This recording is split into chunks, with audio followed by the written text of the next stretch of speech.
Students, आज 12 अप्रैल का current affairs का न्यूज़ देख लेते हैं। आज यूपी से काफ़ी सारी न्यूज़ हैं, तो पहले हम यूपी का ही देख लेते हैं।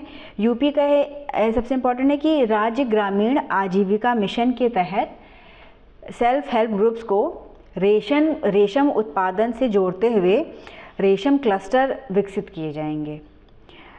इसमें यह है कि रेशम सखियों का चयन किया जाएगा और उनको प्रशिक्षण दिया जाएगा। यह जो मिशन है, ये आजीविका मिशन एवं रेशम विभाग की ओर से करीब 50,000 सेल्फ हेल्प ग्रुप्स के सदस्यों को आगामी 5 वर्षों में रेशम उत्पादन से जोड़ने के लिए किया जाएगा। और इसमें इनकी ट्रेनिंग कुछ हो चुकी है कई जगहों पे, जैसे कि एक central silk research and training institute है मैसूर में, तो वहाँ पे 25-26 लोगों की ट्रेनिंग हो चुकी है। तो ये जानकारी हमारे यूपी के मिनिस्टर ने दी थी। तो ये एक इम्पॉर्टेंट है कि राज्य का ग्रामीण आजीविका मिशन क्या है और उसे रेशम क्लस्टर के रूप में कैसे विकसित किया जाएगा। इसके अलावा यूपी की आपकी इम्पॉर्टेंट न्यूज़ है कि कल प्रधानमंत्री मोदी जी ने बनारस में जाके विभिन्न कार्यक्रमों का इनॉग्रेशन किया था और बहुत से प्रोजेक्ट्स की शिलालेख रखा था। तो वहाँ पे जीआई टैग भी प्रोवाइड किया गया है। तो यूपी के करीब 21 उत्पादों को जीआई टैग दिया गया है। तो इसी के साथ ही उत्तर प्रदेश के टोटल जो हैं 77 ऐसे प्रोडक्ट्स हो चुके हैं जिनको कि जीआई टैग मिल गया है। जीआई टैग का क्या मतलब है? जीआई टैग होता है ज्योग्राफिकल इंडिकेशन टैग। इसका जो मीनिंग है वो ये है कि ये एक यूनिक सिंबल है जो ये दर्शाता है कि it identifies a products place of origin and it's associated quality, की जो प्रोडक्ट है कहाँ का उसका ओरिजिन है और उसकी क्या क्या क्वालिटीज़ हैं। यह जो टैग है यह the geographical indications of goods registration and protection act 1999 इसको गवर्न करता है। और ये एक्ट बना था 1999 में। 15 सितंबर 2003 से ये इफेक्ट में है। सबसे पहला जीआई टैग जो है वो आपका दार्जिलिंग टी को दिया गया था इन 2004 एंड 5 में। और अभी तक 600 से ज़्यादा उत्पादों को जीआई टैग प्रोवाइड कर दिया जा चुका है। यह 10 साल तक के लिए होता है और उसको एक्सटेंड भी किया जा सकता है। तो ये हो गई जीआई टैग की बातें। तो यूपी के ये इसमें क्या क्या इम्पॉर्टेंट है, मतलब जो जीआई टैग है वो अब जो प्रोडक्ट है उसकी मौलिकता को दर्शाता है और उसके क्या एक सूटेबल प्राइस होना चाहिए उसको दर्शाता है। तो बनारस के तबले को, भरवा मिर्च को जीआई टैग दिया गया है। इसके अलावा बरेली के फर्नीचर, जरी को, टेराकोटा को जीआई टैग दिया गया है। सांझी क्राफ्ट है मथुरा का, सांझी, उसको भी जीआई टैग दिया गया है। इसके अलावा कठिया वीट है बुंदेलखंड की, पीलीभीत की बांसुरी है। तो ये सारे प्रोडक्ट्स हैं यूपी के इम्पॉर्टेंट जिनको कि जीआई टैग मिला है। फिर बात कर लें हम, राज्य सरकार ने कहा है कि आपका जो इन्वेस्ट यूपी का है आपका, कि यूपी में निवेश को बढ़ावा देने के लिए ये इन्वेस्ट यूपी कार्यक्रम चल रहा है। तो इसमें एक निवेश मित्र है पोर्टल जो कि एक सिंगल विंडो ऑपरेटिंग सिस्टम है और इसको हम सरकार का कहना है कि और भी इफ़ेक्टिव बनाएंगे और उसमें और भी ट्रांसपेरेंसी ले आएंगे। और इसके अलावा आपका एक कौशल यूपी का कौशल विकास मिशन है, उसकी बात की गई है। इसमें है कि राज्य के युवाओं को उज्जवल भविष्य को सुनिश्चित करना है और उन्हें व्यवहारिक प्रशिक्षण देना है ताकि वो उनके लिए रोज़गार के संसाधन उपलब्ध हो सकें। तो ये दोनों मिशन इम्पॉर्टेंट हैं। इसके अलावा इसमें ये बात कही गई है, ये जो आपका कौशल में विकास मिशन है वो स्किल इंडिया से प्रेरित है। ये यूपी की योजना है, तो पेपर 5 और पेपर 6 के लिए ये इम्पॉर्टेंट है। बाकी जीआई टैग तो आपका इन जनरल भी है, यूपी के पॉइंट ऑफ व्यू से भी इम्पॉर्टेंट है। प्रीलिम्स में इसमें इस तरह से क्वेश्चंस पूछे जा सकते हैं। प्रोडक्ट्स का नाम पूछ के उसका एरिया पूछा जा सकता है। तो ये आपको क्वेश्चंस में देखना है। इसके अलावा आज महात्मा ज्योतिबा फुले की 11 अप्रैल को बर्थ एनिवर्सरी थी। तो इनका जन्म हुआ था 11 अप्रैल 1827 में, 1827 में। ये एक सोशल रिफॉर्मर थे। इन्होंने दलितों के उत्थान के लिए बहुत सारे कार्य किए हैं और इन्होंने सत्य शोधक समाज बनाया था। महाराष्ट्र के सोशल रिफॉर्मर थे ये। इनका है कि हम 200वीं जन्म तिथि मनेगी इनकी 2027 में। तो ये इम्पॉर्टेंट है पर्सनालिटीज़ के चैप्टर हिस्ट्री के पेपर पे पर्सनालिटी के पॉइंट ऑफ व्यू से ये इम्पॉर्टेंट है। इसके अलावा सुहेल देव का है नाम।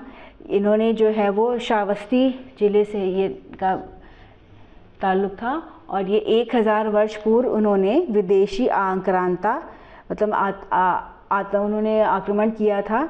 तो उन्होंने बहराइच के आसपास उनकी 3 लाख से ज़्यादा बड़ी सेना को हराया था।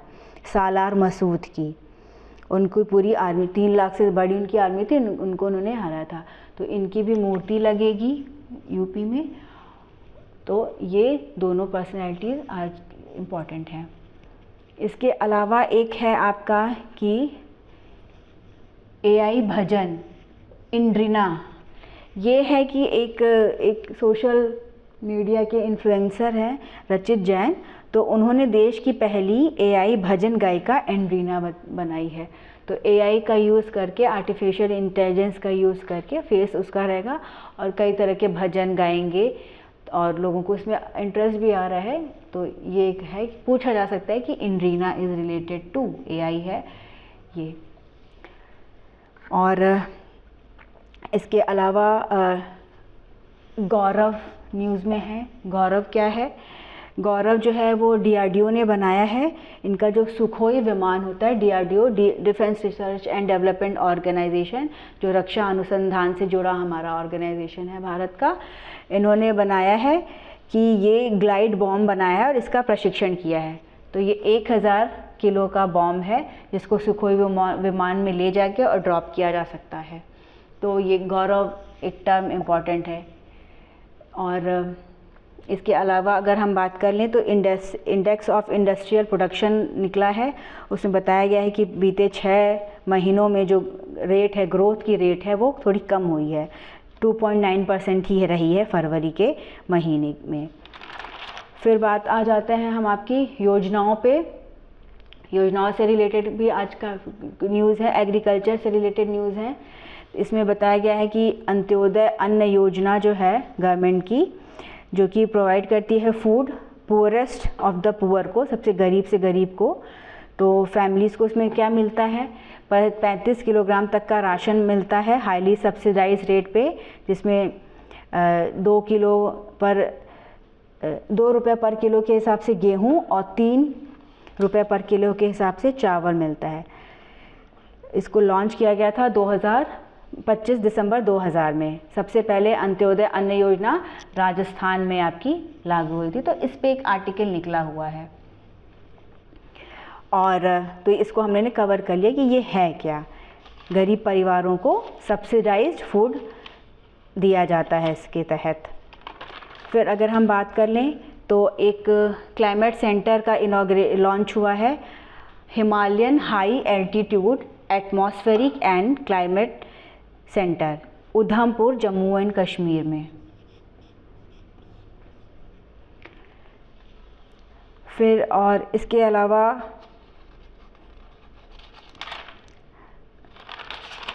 आपका बेजिंग डिक्लेरेशन पे आर्टिकल निकला है हिंदू में। तो बेजिंग डिक्लेरेशन क्या है? Beijing declaration and platform for action. ये एक इंटरनेशनल एजेंडा है जिसमें कि एक एक्शन प्लान दिया गया है जो कि जेंडर इक्वालिटी पे काम करता है। इसके करीब 12 डायमेंशंस है, 12 आयाम है। उसमें से जो मेन है वो आपका एजुकेशन है, हेल्थ है, इकोनॉमिक्स है, पॉलिटिक्स है। तो इसमें रिपोर्ट में बताया गया है कि कैसे हम जेंडर इक्वालिटी और क्लाइमेट को रिलेट करके चल सकते हैं। बेजिंग डिक्लेरेशन को अडॉप्ट किया गया था 4th कॉन्फ्रेंस में ऑन वुमेन इन 1995 में।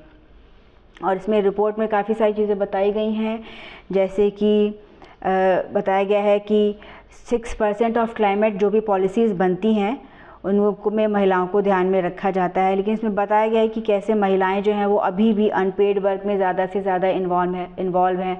करीब 8 घंटे तक का समय उनका जाता है ऐसे कार्यों में जिसके उनको पैसे नहीं मिलते हैं। इसके अलावा इंडिया की सिचुएशन की बात उसमें की गई है कि करीब 50% तक जो आपकी प्रेग्नेंट महिलाएँ हैं वो एनीमिक हैं। तो और कैसे क्लाइमेट चेंज का प्रभाव सबसे ज़्यादा महिलाओं पे पड़ता है और उसकी वजह से क्या क्या दिक्कतें आती हैं, तो इसके बारे में ये पूरा आर्टिकल है आपका। तो ये हो गया बेजिंग डिक्लेरेशन की बात। इसके अलावा एक और इम्पॉर्टेंट न्यूज़ है आपका, पोल्यूशन से रिलेटेड आई है एक रिपोर्ट है जिसमें बताया गया है कि ओजोन पोल्यूशन की वजह से IIT खड़गपुर की रिसर्च है ये। तो इसमें पाया गया है कि ओजोन के पोल्यूशन की वजह से जो हमारा वीट प्रोडक्शन है उसमें करीब 20% तक की कमी आती है। और उसके अलावा राइस है, मेज़ है, इन सब क्रॉप्स में 7% तक की गिरावट पाई जाती है। तो ये एक रिसर्च है, तो हमारा ये जान लेना ज़रूरी है, क्योंकि इम्पॉर्टेंट इसलिए भी है क्योंकि जो हमारा सस्टेनेबल डेवलपमेंट गोल्स है उसमें हमको टारगेट को अचीव करना है। तो अगर हमारा उत्पादन कम होगा तो वो हम नहीं कर पाएंगे। तो ये एक इससे रिलेटेड न्यूज़ थी। इसके अलावा आपका एग्रीकल्चर ड्रोन का एक आर्टिकल निकला है, तो कि कैसे एग्रीकल्चर ड्रोन का यूज़ करके हम अपनी कृषि को ज़्यादा से ज़्यादा उन्नत बना सकते हैं। तो उसी में आपका ये AIF योजना है जो कि एग्रीकल्चर इंफ्रास्ट्रक्चर फंड स्कीम है, गवर्नमेंट ऑफ इंडिया की स्कीम है। और ये योजना के तहत हम क्या करते हैं, promote infrastructure development in agriculture sector की ये योजना है। वहाँ पे इंफ्रास्ट्रक्चर को हमको बढ़ावा देना है ताकि ज़्यादा से ज़्यादा कृषि में सुधार हो सके, कृषि की उत्पादकता को बढ़ाया जा सके। और इसके तहत और भी योजनाएं हैं, जैसे SMAM है, इसमें हम सब्सिडी प्रोवाइड करते हैं जो भी एग्रीकल्चर से रिलेटेड जो आपके टूल्स होते हैं उनको खरीदने के लिए। तो ये आज की 12th की करंट अफेयर्स की